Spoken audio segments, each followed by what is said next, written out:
తిరుమలలో భక్తుల రద్దీ పెరిగింది. శిలాతోరణం వరకు క్యూ లైన్లో భక్తులు వేచి ఉన్నారు. సర్వదర్శనానికి 20 గంటల సమయం పడుతుంది. నిన్న శ్రీవారిని 68,095 మంది భక్తులు దర్శించుకున్నారు. 23,932 మంది భక్తులు తలనీలాలు సమర్పించారు. శ్రీవారి హుండీ ఆదాయం 3,70,00,000 వచ్చింది. ఇదే విషయానికి సంబంధించి పూర్తి అప్డేట్స్ మా ప్రతినిధి వర్మ అందిస్తారు. వర్మ,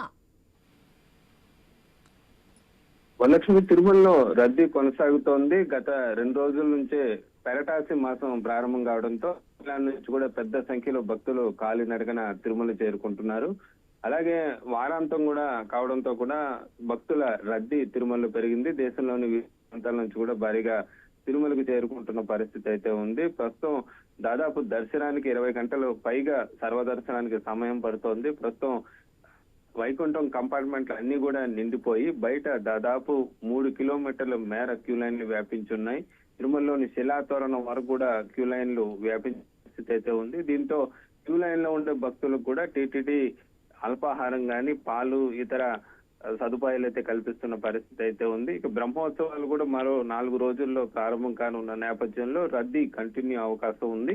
అలాగే తమిళ పెరటాసి మాసం కావడంతో ఈ నెలంతా కూడా రద్దీ కొనసాగే అవకాశం ఉంది. దీంతో టీటీడీ అధికారులు ఇప్పటికే ఏర్పాట్లు చేస్తున్న పరిస్థితి అయితే ఉంది. ఇక బ్రహ్మోత్సవాల సందర్భంగా 10 రోజుల పాటు కూడా అన్ని ప్రత్యేక దర్శనాలను కూడా టీటీడీ దృష్టిలో పెట్టుకొని రద్దు చేసిన పరిస్థితి అయితే ఉందని చెప్పొచ్చు. అలాగే కంపార్ట్మెంట్ లో ఉన్న భక్తులకు, అలాగే బయట ఉన్న భక్తులకు కూడా వాళ్ళకి కావాల్సిన అన్నప్రసాదాలు కూడా అక్కడ అందజేస్తున్న పరిస్థితి అయితే ఉంది. మరోవైపు రద్దీ పెరగడంతో తిరుమలలో వసతి గదులు దొరకడం కూడా కష్టతరంగా మారిన పరిస్థితి అయితే ఉందని చెప్పొచ్చు. మొత్తం మీద కొనసాగే పరిస్థితి ఉండటం, దాదాపు మరో పెరటాసి మాసం కూడా ప్రారంభమైన నేపథ్యంలో దాదాపు 1 రోజుల పాటు ఇదే రద్దీ కొనసాగే అవకాశం, అలాగే దసరా సెలవులు కూడా వస్తున్న నేపథ్యంలో మరింతగా పెరిగే అవకాశం ఉండటంతో దానికి తగ్గట్టుగా ఏర్పాట్లలో అధికార యంత్రాంగం నిమగ్నమైన పరిస్థితి అయితే ఉంది. వరలక్ష్మి.